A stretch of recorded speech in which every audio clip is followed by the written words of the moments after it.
What up everybody? Welcome back to the channel. Today on Fitness Tech Reviews, we got two mid-range bands. We got the Fitbit Charge 4 and we got the Vivosmart 4 as well. Both of these coming about the same price. The Fit Charge can go for around $150, where the Vivosmart 4 can be around $130. But let's go ahead, see which one's gonna be best for you.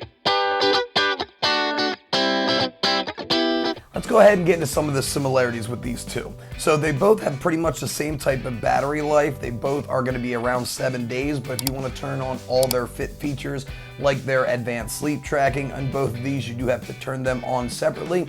You'll get around 5 days of battery life. With the charge being around the same, they both have these clipping mechanisms for their charging. I do feel as the Vivosmart is a little bit harder to fit in, as when I was shooting this video I thought I was charging it and it was not charging it, so you do have to find that snug fit before you get there, where the Charge 4 is a little bit easier to charge, but you know, you can figure it out when you get to it. They both have a lot of the same sensors. They both have altimeters, they have gyroscopes, and they have their heart rate monitors in there as well. They both have pretty much the same type of screen, and of course the Fitbit is a little bit bigger, but they do have an OLED monochrome display on both of them. They don't photograph too well, as you can tell with this B-roll, but they are pretty vibrant. You can see both of them in all the sunlight you need to.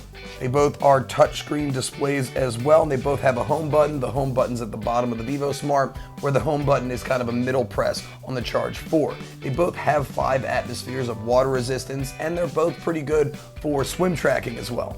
With those sensors, also they both can check out SpO2, so your blood oxygen saturation levels as well. That's going to help out with sleep tracking. The sleep tracking on both of these are very good with this SpO2 sensor. I really don't think I can choose a winner, one or the other. They both are great with sleep tracking. They both are going to be fairly accurate with steps taken and calories burned, so there really is no difference in the regard with these two bands. They both have Bluetooth, and they both connect to either an iOS or an Android device. Really no problem with their app. You have the Connect app on the Garmin, and you have the Fitbit app on the Charge. We'll get into the apps in a second.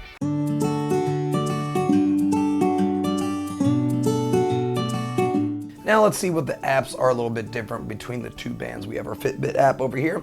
We have our Garmin app over here. They both have great communities built behind, and you both have workouts in either one. Fitbit does have a premium access as well that gives you actually more access to more workouts and stuff like that if you are interested, but it has a lot of things built in for free. Where the Garmin, since it is a more GPS driven device, you will be using the GPS on your phone when you're going out for runs with the Vivosmart, but in your area there are runs with your community and of course times with those runs. So if you want to try to challenge yourself with somebody in the community, you could go ahead and do that. Where the Fitbit app is a little bit better, is a little bit more eco-friendly. It's all in one app, where in the Garmin there is also another Garmin app as well for like being able to customize your band. That is for the bigger bands, but you can also use it for the Vivosmart as well. But with the Fitbit app itself, you can put in a lot of your other metrics outside of it, like your weight, your body fat percentage and stuff like that, where you don't really have that option. And also you can put in all your food tracking on the Fitbit app as well. Fitbit does have a bigger ecosystem, so even if you had like a smart scale or something like that, it can connect to the Fitbit app, where the Garmin doesn't have a big community of devices. They're more just bands. So if I were to choose one app over the other, I'd probably have to go with the Fitbit, just because there's a lot of different variety as far as what it can do, and it has a great community, and you can add in other Fitbit devices as well.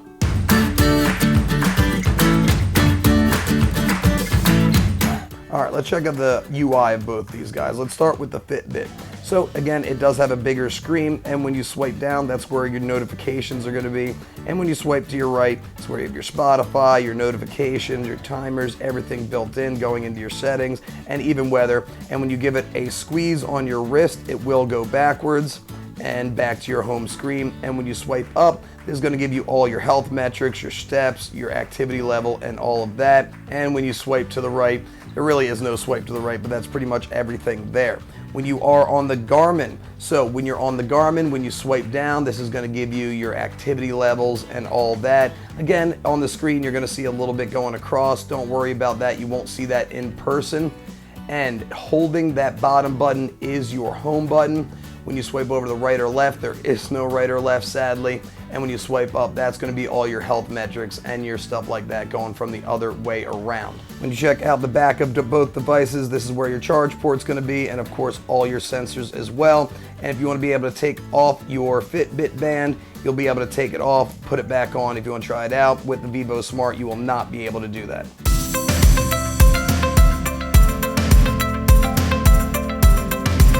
See what the difference is between these two devices. First thing, you can tell the screen on the Charge 4 is a lot bigger than the screen on the Vivosmart 4. That's gonna help with a lot of different things, like if you're going on a run, you'll be able to go down and check your pace on your run, where it's pretty much impossible to check your pace on the Vivosmart. So this is a lot better for runs and stuff like that. And not only that, the Charge 4 has a GPS built in, so you don't even have to have your phone with you to get a solid tracking. I even did a run on the Vivosmart and it tracked on my phone, and it was off by a little bit just because it kind of teetered around. You can check that out on my review right up here on the Vivosmart, but it did turn out fairly well in general, and you can check pace during that.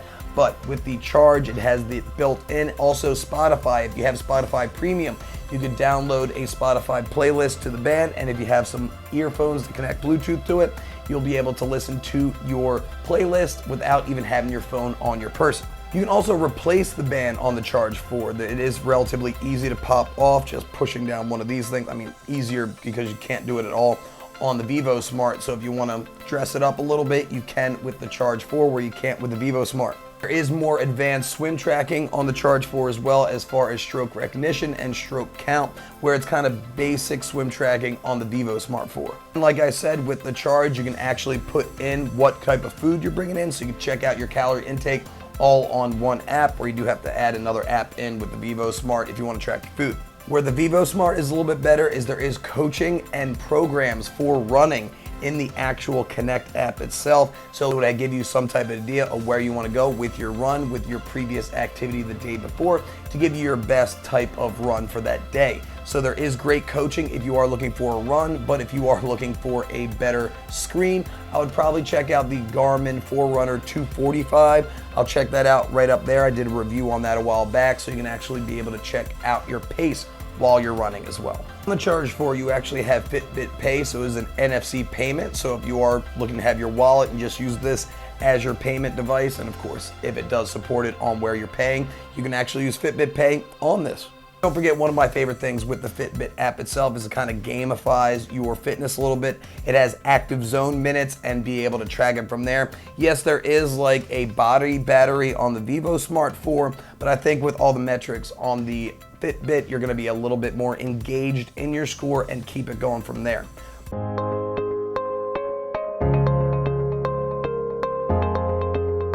So what are my recommendations? Between these two bands, in my idea, it's kind of a no-brainer. I'd go with the Charge 4. Yes, it might be a little bit more expensive at around $150, where the Vivosmart can be about $130. And both of these are on sale right now. I believe the Charge is about $99, where the Vivosmart is around $90. Again, Charge 4, the better device for you in general. But if you are looking to get better with your runs and you don't need to look down at your pace, you have great coaching in the Vivosmart app. So if you want to get into the Garmin ecosystem, if you're a little bit more, run happy and want to run a little bit more, I'd probably go with the Garmin ecosystem because their bands are a lot better with running in general, especially if you want to start upgrading in the future. Where the Fitbit is a little bit more overall great as well, great for swimming. Not only that, the Garmin's do have some great swim trackers as well for like triathletes and stuff like that. But the Fitbit is pretty much an overall great device. It can gamify your fitness a little bit, and it has a bigger screen, so you'll be able to check out notifications. You'll be able to read things on it a lot better and check out your pace on your run and stuff like that. Hopefully you guys enjoyed this video. Please smash that like button if you did, and please subscribe to the channel if you really enjoyed the video. Don't forget to hit that notification bell so you'll be notified when my new videos come out. And if you use the links down below, it's going to shoot you right to Amazon, and a little bit of your purchase is going to help me grow my channel. But other than that, stay happy, stay healthy, and above all, stay positive. I'll see you guys in the next one. Bye.